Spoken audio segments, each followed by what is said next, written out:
It's Monday, the 26th of October 2020. Welcome to Fear and Greed, the business podcast that sets you up for a successful day. I'm Sean Aylmer. Coca-Cola in Australia is set to be bought by its European sister company in a $10 billion mega deal. That's our main story. Also coming up in today's podcast, a record 50 million Americans have already cast their vote ahead of the presidential poll in 8 days' time. The head of ASIC steps aside over his expenses bill, and Qantas forecasts dominance in the skies post-COVID-19. Later in the podcast, I talk to AMP Chief Economist Shane Oliver about Australia's international trade. But first, here's a brief look at markets. Wall Street was mixed over the weekend. The Dow Jones closed down slightly, while the S&P 500 and Nasdaq both rose. It's a big week for quarterly earnings on Wall Street, with Apple, Facebook, Amazon and Alphabet, the parent of Google, all reporting. European markets were higher over the weekend, led by the FTSE, which jumped 1.3% after British retail sales rose sharply. The local share market ended slightly lower at 6,167 points. For the full week, the benchmark index was down 0.2%. On Friday, the banks did the best of the large companies, while Newcrest Mining, Coles Group, BHP and Telstra all underperformed. Oil prices fell back below $40 a barrel over the weekend, while gold prices are also a touch lower. And the Aussie dollar is buying 71.4 US cents. The total number of coronavirus cases worldwide is now 42.8 million, with 1.15 million deaths. Coca-Cola European partners are set to launch a bid for the Australian operations, Coca-Cola Amatil, worth at least $10 billion. It would easily be the biggest takeover this year and comes at around a 30% premium to the local group's closing share price on Thursday. Coca-Cola Amatil went into a trading halt Friday morning, and details of the deal could be announced as early as today, according to reports in Bloomberg and the Australian Financial Review. The European business, which is listed on the London Stock Exchange, would buy the Australian and Asian Pacific operations of Coca-Cola Amatil. This includes businesses in Australia, New Zealand, Fiji, Indonesia and Papua New Guinea. The European group produces and sells a range of non-alcoholic beverages in France, Germany, the UK, Spain and Sweden. On the sideline of this deal is the sale of Asahi beer brands, which Coca-Cola Amatil, the local operation, was thought to be interested in. It may still end up being part of negotiations. The Coca-Cola company in the US owns 30% of the ASX-listed entity and 19.5% of the European company and will have a large say in whether the takeover goes ahead. The share market has been devoid of large deals since the outbreak of COVID-19. This one, if it goes ahead, might signal the return of corporate activity during the next few months. In a moment, the rest of the news you need to know this morning. Now, I know I've been banging on about this for days now, but it really was one of my favourite interviews of the year. My full conversation with Domino's CEO Don Meij was released yesterday as our Sunday feature. If you haven't heard it, it's worthwhile going back and having a listen. Don's one of the most successful business people in the country and was happy to answer any of my questions, ranging from how he manages complaints from franchisees about the expansion of the Domino's chain to how he's educating Japanese consumers about eating pizza. You'll find the interview in your Fear and Greed playlist. Overseas news first up. 56 million Americans, including the president, have cast their vote ahead of next week's poll as the candidates head into final campaigning mostly in swing states. President Donald Trump is likely to do 3 to 4 rallies a day over the next week. Democrat nominee Joe Biden will do fewer events, but is spending much more on TV advertising as a result of a huge fundraising advantage. The gap between the two is narrowing, but Mr. Biden is still ahead nationally by 8 percentage points, which is a bigger lead than Hillary Clinton had this time 4 years ago. But in critical states, including Florida, Pennsylvania, Michigan, Wisconsin, North Carolina, and Arizona, the gap is much less, according to Real Clear Politics.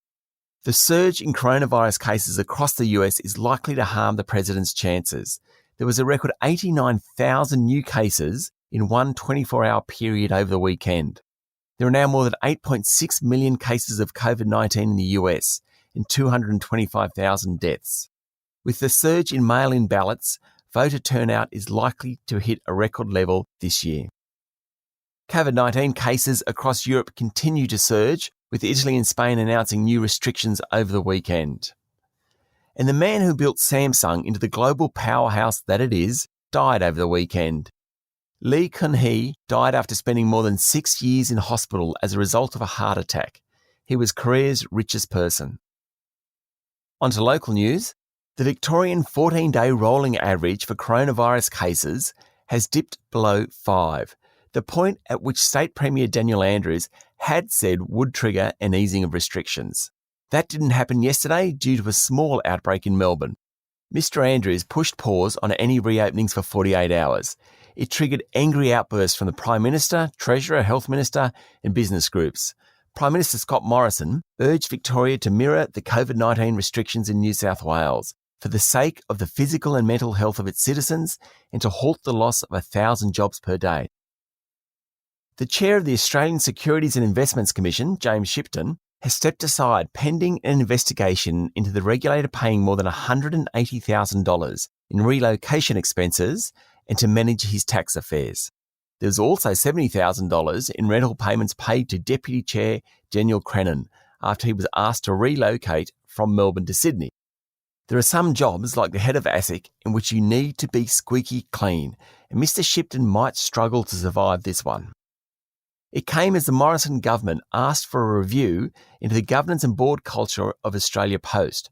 Chief Executive Christine Holgate has also stepped aside over the purchase of 4 Cartier watches for staff. It's been revealed that the watches cost $20,000, not $12,000 as Ms Holgate told Senate estimates. Australia Post paid more than $97 million in bonuses to staff last year. National Australia Bank will cut $450 million off its bottom line when it reports half-year earnings next week on the back of rising remediation charges from the Royal Commission, property impairments from bad loans, and an increase in the scale of underpayment problems at the bank. That last payment, worth $128 million, is a huge jump from the $1.3 million the bank said it had underpaid 1,500 staff. That was back in June. Now the figure is $128 million. That's a lot of staff not being paid properly. Australia's biggest steel company, BlueScope, said it was experiencing strong demand in most of its main markets and expects earnings for the current half year to be up around 30% on the previous one. Helping BlueScope is strengthen the Australian construction sector and a recovery in the US automotive industry. The group's share price ended up 11% on Friday. Qantas lost $100 million during the September quarter due to ongoing border closures and international travel bans. Chief Executive Alan Joyce told shareholders at the airline's AGM that domestic capacity was currently at 30%, well below earlier expectations of 60%. Mr. Joyce said he expected the airline to be at about half capacity by Christmas, but when things get back to normal, Qantas is targeting a 70% market share of air travel in Australia. The group said it hoped to launch new routes to Taiwan and South Korea early next year, thanks to coronavirus safe bubbles. Auction clearance rates were again solid over the weekend. Sydney recorded a preliminary 80.4% rate from 712 homes that went up for auction. Melbourne's clearance rate was 72.6% from 505 auctions. That's the biggest number in that city for quite a while. Insurer IAG has reported growth in premiums during the first quarter, though underlying profitability is at the same level as a year ago. Profit for its insurance business was higher during the September 3 months. Now that's pretty normal because it's a quarter when there are normally fewer natural disasters. The board of Virgin Australia have officially left the building. 6 directors resigned and 3 were replaced after not handing in their resignations. Bain Capital now owns the airline, and basically there's no need for an independent board anymore. A couple of weeks ago, 2 private equity firms made a $2.8 billion bid for Link Administration Holdings. The offer was 30% above the group's share price. On Friday, Link rejected the bid, saying it materially undervalued the company. It also said it would consider selling its 40% holding in property settlement provider PEXA. Reports suggest that the 2 private equity companies will now come back with an alternate bid. Gold miners Gold Road Resources and Regis Resources have both kept production guidance for this financial year. Gold Road said it cost them $1,488 to deliver an ounce of gold.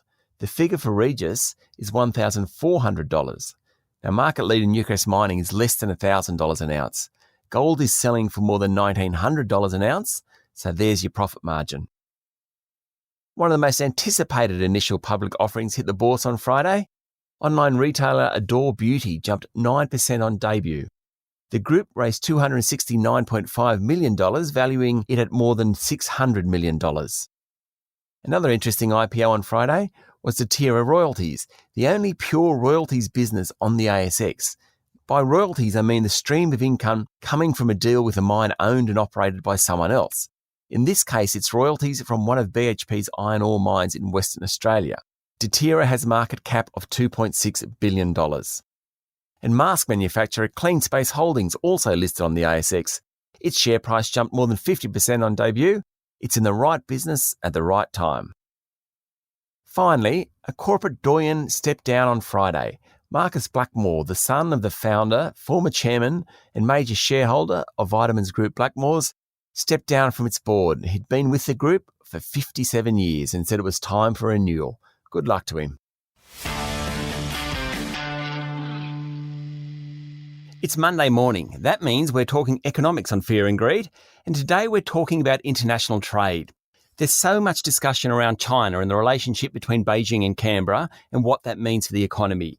And there are a few commodities running at very high prices at the moment, iron ore, gold and copper, for example.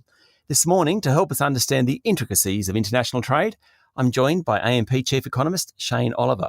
Good morning, Shane. Good morning, Sean. In your time, do you think the relationship between Canberra and Beijing now, it has its ebbs and flows, always has done? Do you think what's happening now is much different to any other cycle you've seen?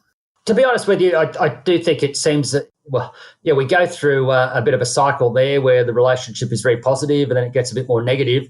This time I'd say it's more negative than I've seen or that I can recall, perhaps at any time going back to the aftermath of Tiananmen Square, which was 1989. So, that was probably a major low point. Yeah. And then, of course, it progressively improved quite dramatically as we went through into last decade. And I guess China was seen as one of our key partners in the very close relationship between the two countries. And now that relationship seems to have deteriorated again. It hasn't fallen to depths of 1989 yet, but it has deteriorated for a whole bunch of reasons on both sides. Yeah. We used to talk a lot about multilateral relationships and big free trade agreements between lots of countries. They don't seem quite as popular. It seems to be more of a bilateral arrangement where specific countries do deals with each other. Is that fair to say? That's correct. And that followed, I guess the last big multilateral agreement was in the early 2000s, around the time of the Olympics. And then at the time of the GFC, there was due to be another round called the Doha round, but it faltered to some degree on issues like agriculture. So I think what's happened here is that the going got tougher in terms of those multilateral agreements because it partly depended on various countries opening up more in terms of their agriculture. I think there are also issues around climate change getting into the equation to some degree. So progress in terms of the big multilateral agreements, which of course economists prefer, has slowed to a crawl and virtually stopped. Very hard to see a new multilateral agreement with the US, for example, being so sceptical of the World Trade Organization. So we've turned to these bilateral agreements, which are like a second best arrangement. So the theory for Australia was that if we could get a multilateral agreement as part of the world, free trade everywhere, then that's the best outcome. But if not, we can go for these bilateral agreements. So hence, in the last 10, 15 years, we've been negotiating agreements with countries like the US, near neighbours across Asia, and of course, China. It's the way the world's gone. It's not optimal, but it's a second best approach. What about the UK and the European Union? Those negotiations went on over the weekend. They seem to be heading towards a deal, but that's fraught, it seems. Yeah, there's a way to look at this, and that is that the UK has, despite what Prime Minister Boris Johnson says, the UK has more to lose from not getting a deal than the EU does. The EU only, the rest of Europe, in other words, the rest of Europe only exports about 5 to 10% of its total exports to the UK, whereas the UK exports around about 45% of its total exports to Europe. So consequently, there's a lot more at stake for a single country like the UK leaving the EU than there is for the broader mass of countries, the other 27 or so countries that are in the EU. And finally, how would you characterise the China-US relationship at the moment? Perhaps we'll find out after the election. We will certainly find out after the election. I think that relationship is fraught. There's been changes on both sides. I think the US were, I guess, happy to go along with China over many years as it progressively opened and moved towards sort of a more democratic approach to some degree, whereas that's reversed, you could argue, a little bit under the current leadership. So that's made the US more cynical. At the same time, I guess President Trump has tapped into a vein of cynicism about free trade and the loss of jobs to other countries. Now, of course, at the end of the day, if those jobs are lost to China or wherever, it's still going to happen because other countries, as they industrialise, are able to produce things more cheaply than the US. So I think that job loss would have happened in manufacturing in the US regardless of whether China came along or not. If not China, it would have been Vietnam or some other country. But nevertheless, those tensions are there. Donald Trump has found votes in that protectionist sentiment. It's quite popular. And so that's led to the situation we're now faced with China. At the moment, a lot depends on the election. I think if President Trump is re-elected, then the trade war will ramp up again next year and we'll get drawn into that. So that's probably going to be the big negative under a re-elected President Trump. Because don't forget, Donald Trump won't get much through Congress. He's not going to win the House. Therefore, he'll be forced into areas where he can do things, and trade is one area which he can operate in without much control from Congress. If Biden wins, I think it's a whole different ballgame. I think Biden will be tough on the US. US sentiment towards China has deteriorated in recent years. So therefore, that sort of pressure on China will continue. But I think he will take a more diplomatic approach to resolving the issue via working with allies. And that would probably be a more positive outcome for Australia if the US does go down a more diplomatic approach to these concerns. Shane, thanks very much for talking to Fear and Greed. My pleasure. Thank you. That was AMP Chief Economist Dr. Shane Oliver. If you'd like to hear the full interview with Shane, it's available now as bonus content. What you've just heard was pretty much the second half of my chat with him. But he started with the basics, a real 101 on international trade and why it's so important to a country like Australia. We talked about some of our main exports and also looked at trade deficits. If you've ever had any questions about international trade, then please check it out. There's very little that Dr. Shane Oliver doesn't know, and he still manages to describe it in a way that anyone can understand. There's been a flurry of reviews coming in for Fear and Greed from all over the place: Facebook, LinkedIn, Twitter and Apple Podcasts, like this one. It comes from someone calling themselves Go Lions 2020, which is a tad curious considering the review was left about 4 days after the Brisbane Lions lost their preliminary final. Anyway, Go Lions 2020 said this: fantastic business podcast, giving a great wrap of overnight business news in under 20 minutes. Great for morning COVID walks. Interviews with industry experts is just the icing on the cake. Thanks, Go Lions 2020, for that great review, and good luck next year. And if you'd like to leave a review or a rating for Fear and Greed, then please go right ahead, whether it's on Apple Podcasts, another platform, or even a few words on social media. We're grateful for anything you can do to help spread the word about this independent podcast. Big week coming up. AGM season continues, third quarter inflation figures on Wednesday, and the bank's reporting season kicks off with ANZ outlining its year to September on Thursday. It's Monday, the 26th of October 2020. I'm Sean Aylmer, and that was Fear and Greed. Enjoy your day.